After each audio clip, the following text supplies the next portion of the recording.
예, 전도서 3장 11절에 하나님이 이 모든 것을 지으시되 때를 따라 아름답게 하셨고 또 사람에게 영원을 사모하는 마음을 주셨느니라 이렇게 말씀하고 계십니다. 이 아름다운 하나님 하신 이 천체가 보여주는 그 거룩한 아름다움은 참으로 놀랍습니다. 특히 캄캄한 밤에 별들의 그 모양이 너무너무 환상적입니다. 그 빛과 또 색채와 또 기하학적인 그 배치, 미와 그 운동력 그런 것들을 보면 참으로 그 뜻을 만드신 하나님이 과연 누구신가를 우리 마음속에 일으키게 합니다. 그렇죠? 인간의 그 끝없는 욕망은 하나님의 형상이므로 이 천체가 그렇게 아름답다 할지라도 그 천체의 그 아름다움으로도 결코 채울 수 없습니다. 그러니까 우리가 어디로 가야 되느냐? 그 아름다운 밤하늘을 보면서 그거를 지으신 하나님께로 가는 게 마땅하다. 예. 하나님은 이 천체를 한번 창조해 놓고 법칙을 부여하시고 그냥 내버려 두시는 것이 아니라 그러니까 자연 스스로가 법칙대로 움직이는 것이 아닙니다. 하나님은 날마다 순간마다 간섭하시고 날마다 해를 띄우시고 밤에는 달을 띄우십니다. 우리가 이거를 알아야 합니다. 그래서 3장 11절 후반절에 그러나 하나님이 하시는 일이 시종을 사람으로 청량할 수 없게 하셨도다 이렇게 말씀하고 계십니다. 예, 그 고린도전서 15장 51절에 보시면 보라 내가 너희에게 말하노니 우리가 다 잠잘 것이 아니요 마지막 나팔에 순식간에 호련히 다 변화하리니 이렇게 말씀하고 계십니다. 그러니까 하나님 없이 사는 인간의 현재 지금 순간은 참으로 입김같이 허하다고 전도서 1장에서 말씀하고 있습니다. 전도서 1장 7절 가볼까요? 모든 강물은 나바다로 흐르되 바다를 채우지 못하며 강물이 바다를 채우지 못한답니다. 어느 곳으로 흐르든지 그리로 연하여 흐르느니라.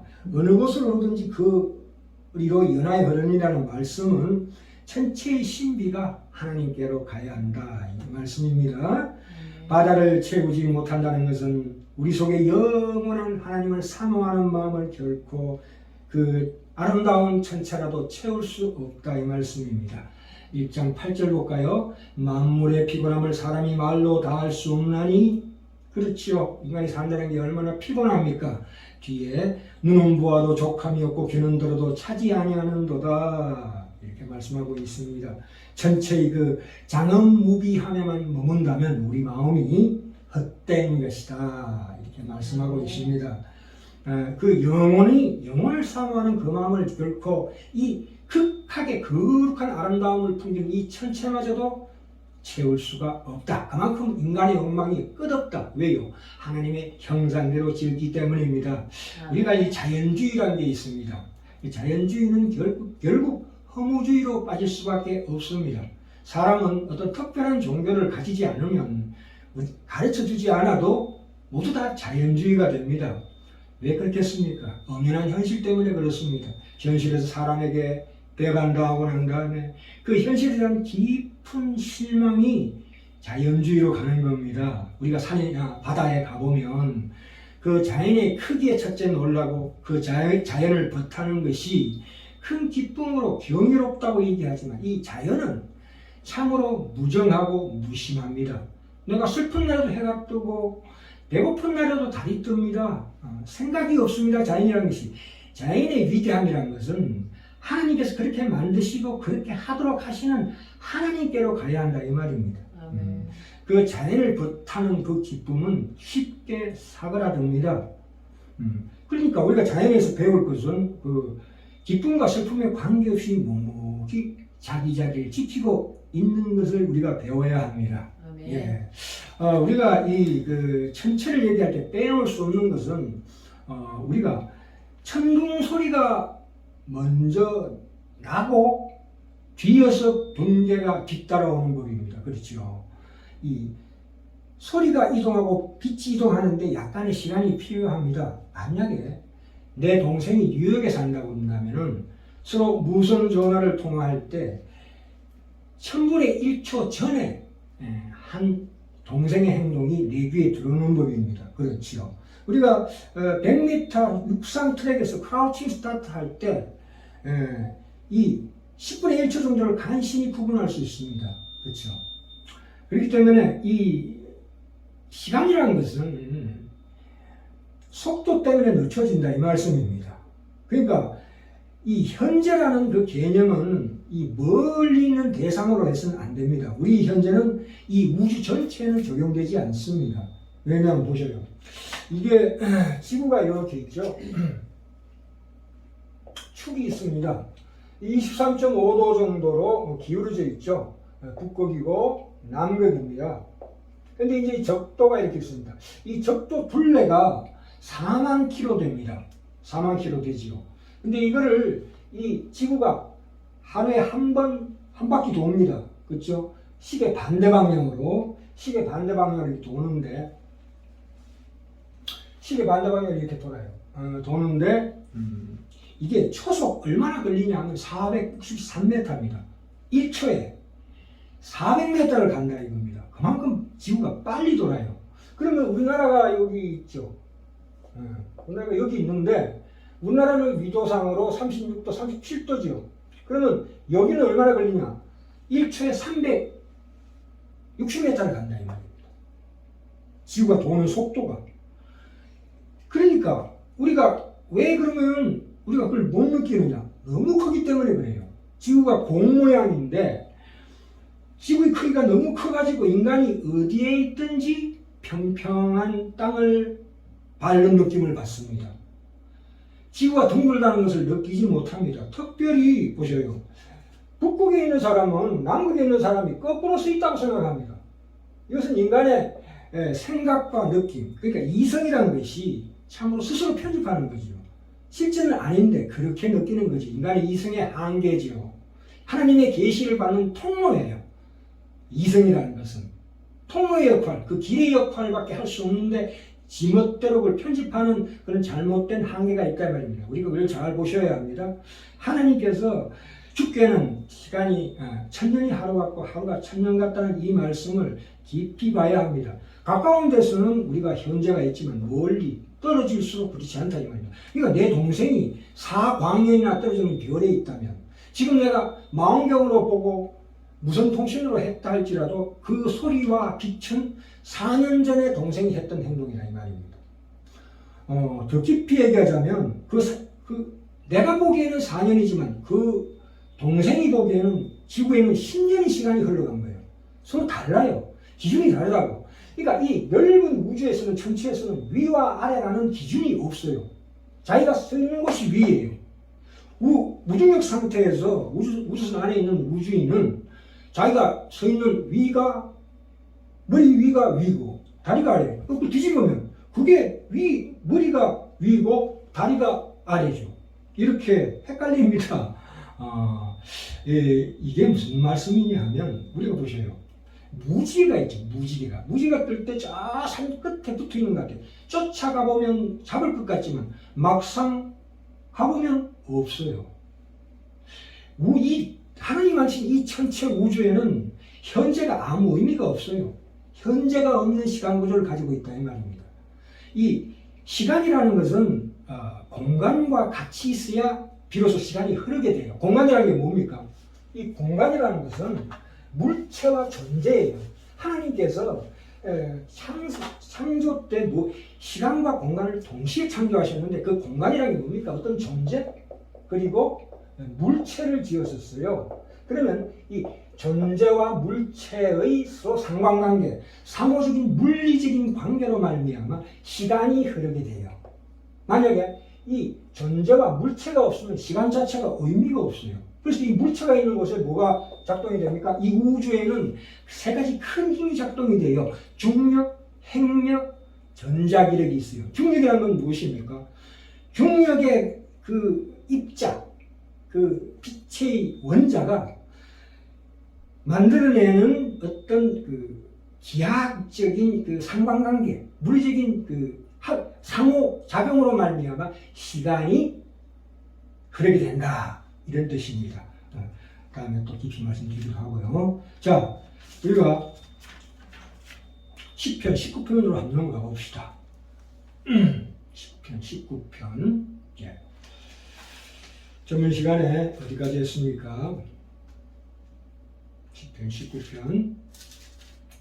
1절부터 6절까지 하늘이 하나님의 영광을 선포한다고 말씀하고 있습니다. 여기에서 보시면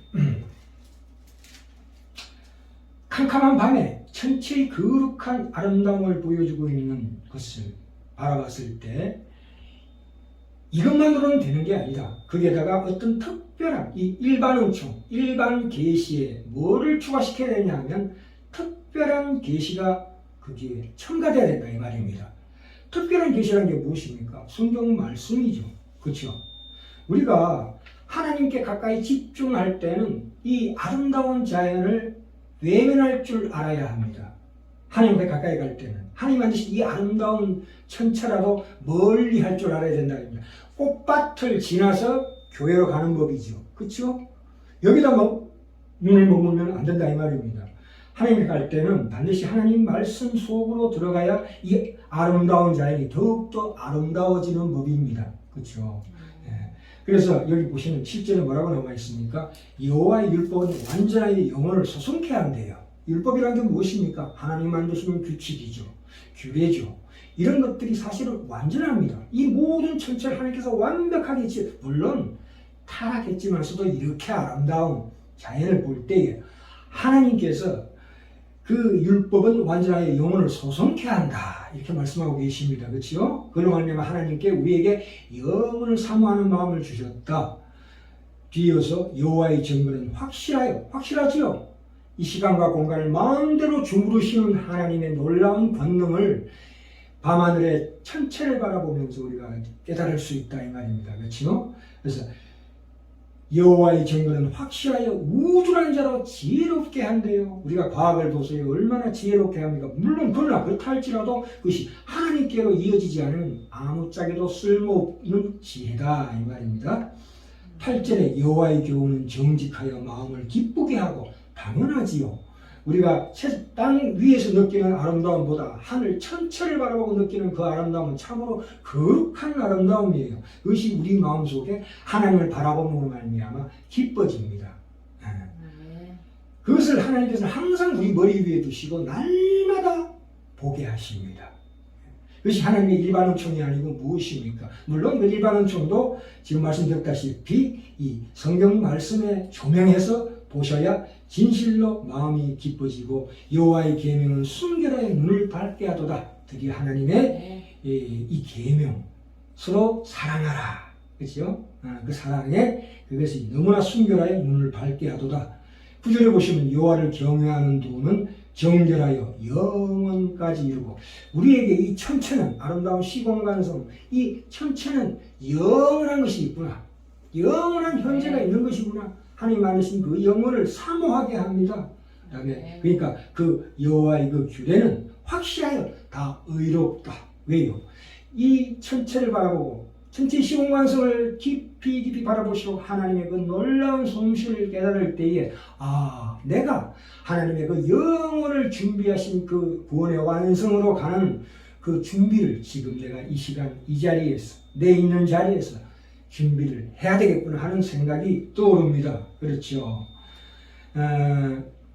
베드로전서 1장 23절부터 25절에 보시면 너희가 거듭난 것이 썩어질 씨로 된 것이 아니요 썩지 아니할 씨로 된 것이니 하나님의 살아있고 항상 있는 말씀으로 되었느니라. 그 말씀으로 이 놀라운 천체를 말씀으로 붙들고 계시며 운행하고 계신다 이 말입니다. 그러므로 모든 육체는 풀과 같고 그 모든 영광이 풀의 꽃과 같으나 무슨 마르고 꽃은 떨어지되 오직 주의 말씀은 세세토록 있도다.